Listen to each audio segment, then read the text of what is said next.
Bakit nilikha ang 99 Nights in the Forest? Unang inspirasyon mula sa katotohanan, sinasabing ang laro ay based on a true story at bagamat hindi malinaw kung ano eksakto ang pinanggalingan nito, maraming tagahanga at mga pahina ng lore ang nag-uugnay nito sa isang totoong pangyayari noong Mayo 2023. Ang pag-crash ng isang maliit na eroplano sa Amazon sa Colombia.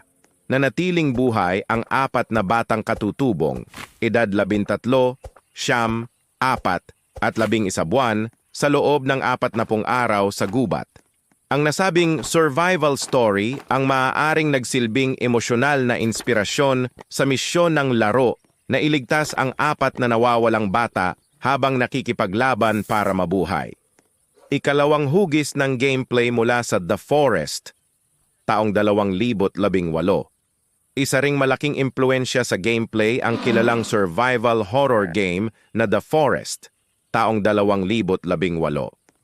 Ikinukumpara ng mga tagahanga ang dalawang laro dahil sa magkaparehong core mechanics, araw para mangalap ng resources, magtayo ng kampo gabi para depensahan laban sa mga halimaw, mga survival elements tulad ng pagkain, hunger meter, base building, at raid ng mga nilalang tatlo.